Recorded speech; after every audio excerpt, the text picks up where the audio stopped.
Hey guys, welcome back to Cheney's TCG store. I'm joined today with the White Mexican. We're going to do a short market watch for you guys. I'm going to go over 3 cards and then he's going to go over 3 cards, but thanks for joining. The first card I have for you today is Magician Souls, the original ultra rare print from Legendary Duelist Magical Hero. This card has traditionally been above the $85 to $100 mark, but we are getting a reprint in about a month from now. And right now the first edition is around 45 to 47 here for near mint. I think this is a great card to have long term, but I do think if you were wanting to pick this card up, I would probably wait until we get the reprint and like maybe a week after the reprint drops, then go ahead and come get this card because it should be a good bit cheaper than it is now. I don't think it's going to be like under 20 bucks or anything crazy like that. But you should be able to get a nice, 20% discount. So I would keep that in mind if you're looking to get this card. It's a great Dark Magician card, and it's also played in a lot of engines still currently in, pile decks and various other decks. Next, I wanted to cover Gamma Seal, the Sea Turtle Kaiju. I want to look at the Secret Rare and the Super Rare. So the Secret Rare is around $7 for light play first edition. And then the near mint is around $11. If this card's one of the best kaijus in my opinion, if you're familiar with the kaijus, and it is traditionally around the $12 to $15 range, but I think this card has a lot of long-term potential to go up, specifically because it only has actually has 3 holo prints, but one of them is from Dual Devastator, which is not really high quality. And it's really cheap as well, but at least there is a holo option out there for people that are budget players. But you can get some cheap copies here before it goes up to 11 for the near mint. And there's really not a lot of these on the market. There's only 43 listings, so just something to keep your eye on long term. And then another great version I think is the super rare from OTS Pack 2, and these are going for around $3.40. And I think this is the White Mexican's favorite version, right? Yes, I love the super rare variants. They look fantastic. What would you rather pick up, the super or the secret? I personally would I would personally pick up the OTS super just for the price differentiation. Even though the secrets aren't too incredibly expensive, they are aesthetically pleasing. As far as appearance wise, I do appreciate the secret rares more, but the price differentiation is a little bit like too wide for me. I would much rather I would enjoy the super rare and at a more affordable price point. I definitely get that for sure. I do think that those light played versions are probably the best play if you're going to get one of the secret rares, just because it is like around $4 discount from the near mint, and sometimes the light plays come almost near mint, so it's fun sometimes to roll the dice on that. I have gotten some pretty bad light plays though, so it just depends, but I've had good luck with Yada's Crypt in the past. Yeah, you definitely have to be careful on this platform. Their sellers either aren't fully maybe educated on how conditioning works, or maybe they kind of try to pull fast one every once in a while. So it is somewhat of a gamble, but I think you're right when you said about the going for the lightly played, because Gamma Seal Secret Rares, it's not a collector's card. If you're getting the secret rare, you like it, you want to show it off, you want to play it in your deck, you want to play it in a tournament. So buying a lightly played, as long as it has a first edition stamp, it really has no significant difference. Yeah, I definitely think that's for more of the category that I would consider myself, which is like the player collector. I like to play high-end cards, but I'm not necessarily going to go out of my way to buy cards that are high rarity, that are collectibles. I do that as well, but my main focus is always buying the high rarity playable cards or staples like this. So I definitely, if I was going to pick up a version, it probably would be the secret rare, but I think the OTS super rare looks nice as well. Moving on, my last card is going to be Underworld Goddess of the Closed World, from Blazing, people call it Dumpster Fire, but it's Blazing Vortex. It's a secret rare, and it's going for around 35 lowest now, and then going up to 38 here. If you're familiar with this card's price history, it's been bouncing between like 21 to 22, and like highest at like 25 to 27. And I think right now it's actually on a spike. If you look at the last year, yep, it's on a spike because I think I saw it in a tier limits deck profile.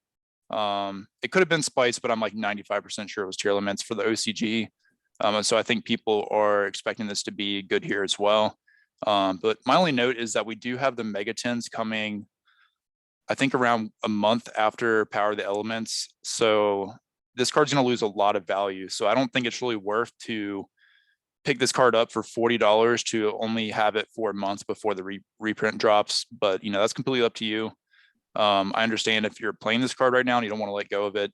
But me personally, I would go ahead and sell it and, you know, be patient and wait for that reprint. What do you think? I think the biggest takeaway from this card is that it is a solo print and it is high rarity secret rare. So, I mean, everyone knows a reprint is coming. We don't necessarily have the resources to pinpoint exactly when there'll be a reprint, but we know it's coming. I think this card is popular enough to warrant a reprint like the majority of higher end cards. And again, like you said, if you need to play it for your deck to function, then obviously, yes, you need to have multiple copies and keep one or however many you need to play, and then sell the rest because it is going for a relatively fine price point. And once it gets reprinted, the price will go down, and that'll give you the opportunity to buy this nice first edition high rarity secret rare variant at a more affordable price. So, I mean, there's not really a second thought against that. So Definitely. Well, that's all I have for my picks. I'm going to turn it over to you to go ahead and go over your cards that you picked out today.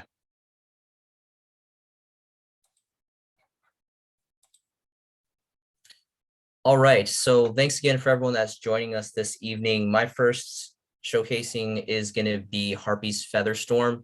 So I think this is a fantastic sell target. Obviously, if you're running a deck where you can play this card, this is a fantastic control card. And if you can run the card, it's great. And it's completely unlocked to 3. But if you happen to have bulk availability to push off, I think it's at a fantastic point to sell. This is the lowest rarity as a common dawning from Legendary Collection or Legendary Duelist Season 2. And we can see starting market price for this for first edition copies is about six bones starting market price, pretty much all across the board. There is a fat stack of 99 here for bulk prices as the first bulk pricing for, again, a little phantom over 6 bones. And then even if we switch over to bulk prices, there is about 2 pages of availability, which is pretty good for bulk prices. So this is an incredible sell target. Again, if you can play it, I would keep a playset for yourself. But if not, I think that's a fantastic sell, especially for the commons. We're going to take a look at the super rares really quick, which is going to be the next in line. And these are going for almost the same. So I think that's pretty insane. What do you think about that, Cheney? That you can buy a common for 6 bones, but then you can also get a super rare for like 8. Like I don't really see the sense in that. Like who's gonna buy a common when you can get a super rare hollow foil for just like a couple bones more?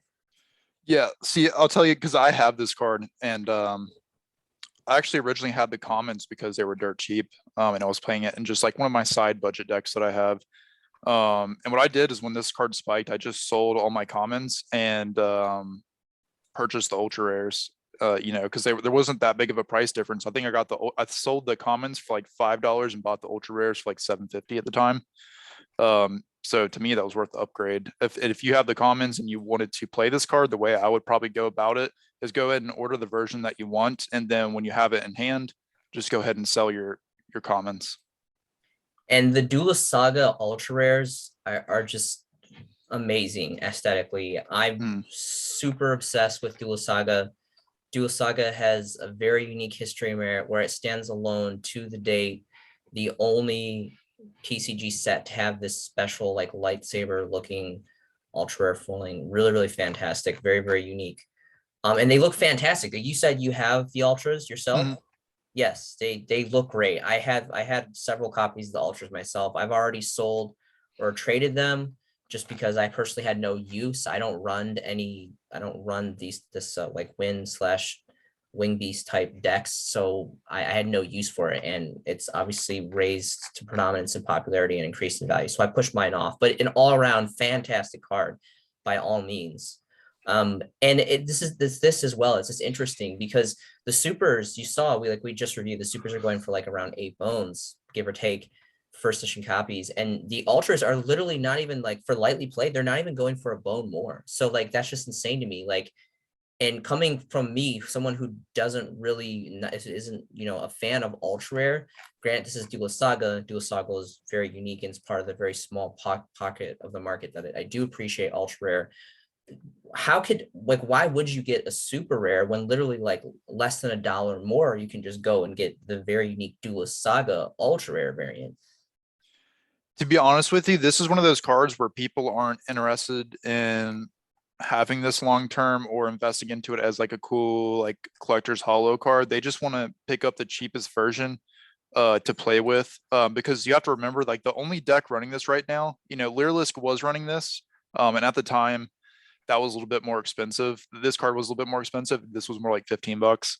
But right now, the only deck running this is Flunderies, and Flunderies is like overall a very budget deck. So you're talking about budget competitive players that are going to be picking this card up. So they're all just going to be going for the cheapest card. Doesn't matter if it's $1 cheaper. That's fair.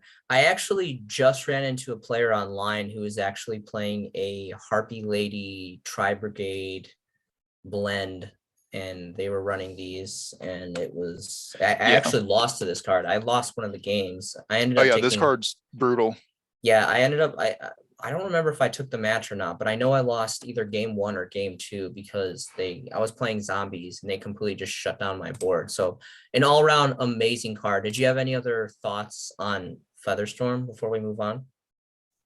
No, I don't think so. I think that was it. Excellent. So next is gonna be Alistair the Invoker. So the biggest reason why I want to showcase this for you guys tonight is because not to my knowledge, apparently this has been having some insane fluctuations. And for like it's for what it seems like for the longest time, I remember this being like 2 bones all across the board, like near mint first edition, bulk stacks, 15, 20, 30. Like I have several copies of these, and pretty much at the closeout of this video, I'm going to be listing these and trying to push these off because this is just an insane market price for this card. Shadows of Valhalla is an amazing subset. It's one of my all-time favorite subset reprint sets, whatever you want to call it.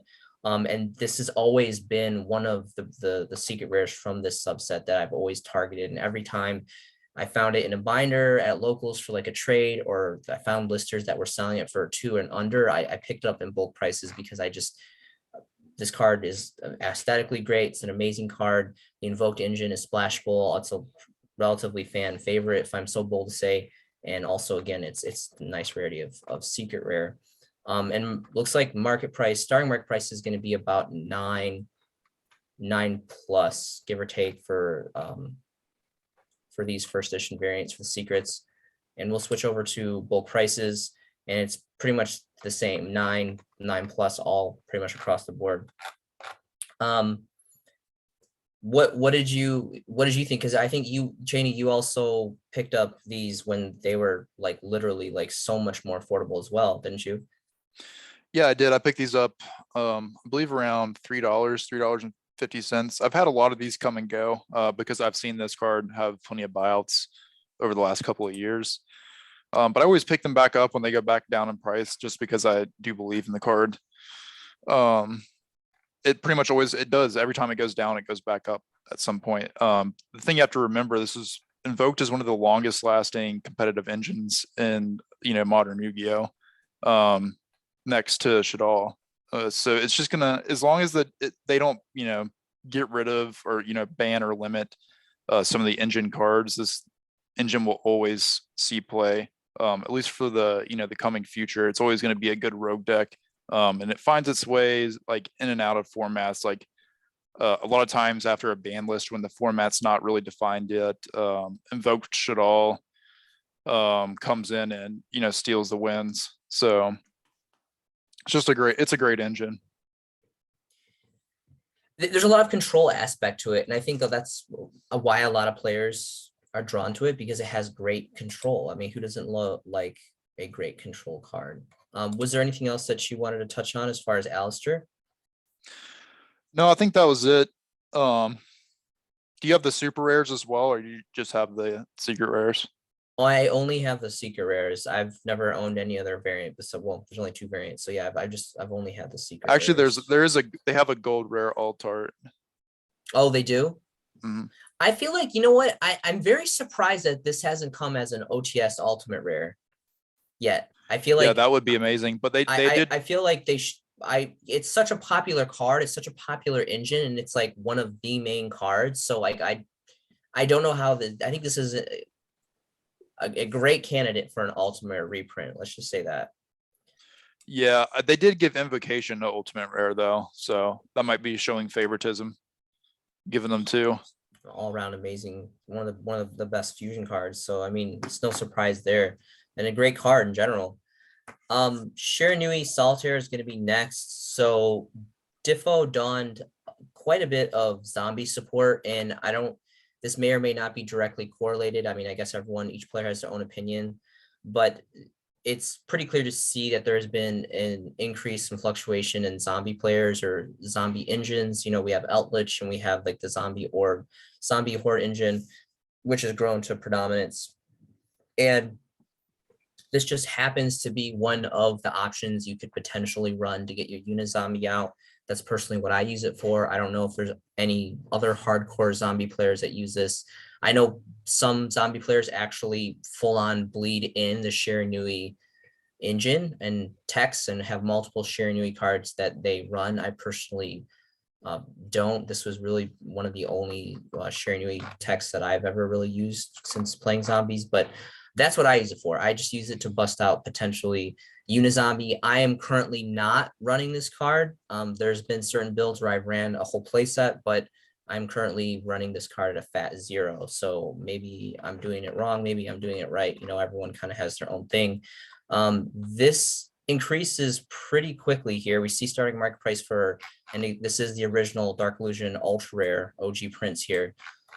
For starting, it's about 5, and then it quickly doubles plus to almost 11 bones after that, and completely just kind of takes off after that. There's only 2 pages of availability, and then if we switch over to bulk prices, it's pretty much 11 plus for the remaining of the listings. But it's not just isolated to the ultra rare.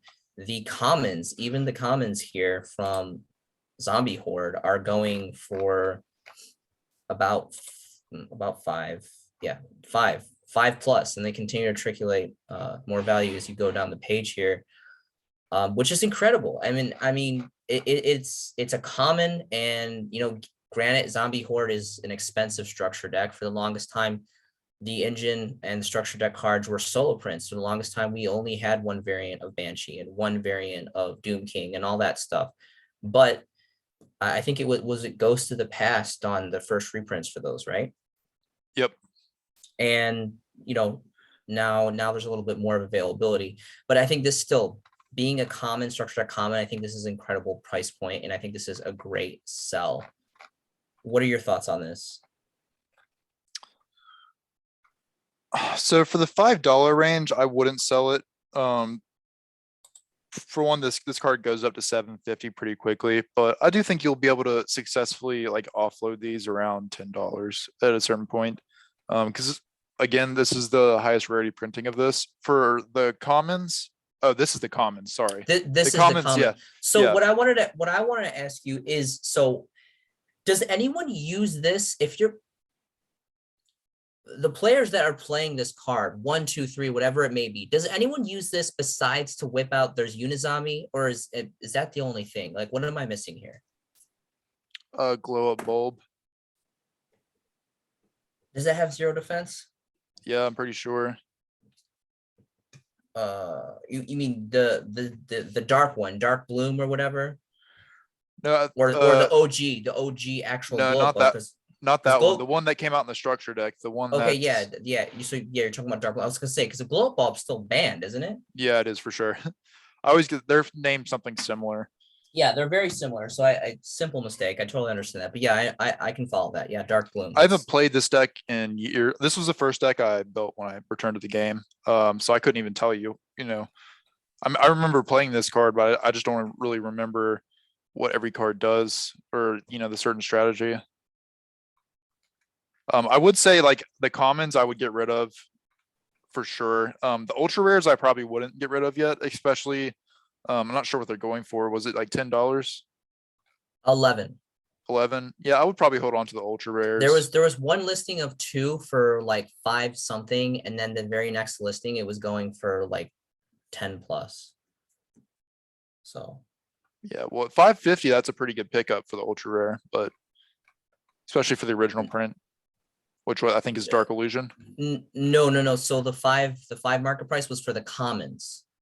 And Oh, the gotcha. ultra rares, so the original ultra rares were 11 and the commons were 5, 6. Okay, gotcha. That was my confusion then. Yeah. Yeah, no issue. makes sense. Yeah, I would sell the commons for sure. It's only a matter of time before they reprint this card again. But for the price point it's at, like you're better off just selling the commons and getting the ultras. Definitely. All right. Well, wonderful. That's all we have for you guys tonight. Jenny, do you want to go ahead and wrap this up for us tonight? Yeah, sure. So I appreciate you guys watching this market watch. Don't forget to like and subscribe if you like this video. I'm sure we'll do more videos in the future. We have been enjoying doing these. Let us know if you like this video, if you liked the shorter format with the 3v3, or if you like longer ones. We're open to trying anything out. But thanks for watching. Is there anything you wanted to say before we wrap up? That is all. Thank you so much for joining us tonight, and we'll catch you in the next one. See you guys.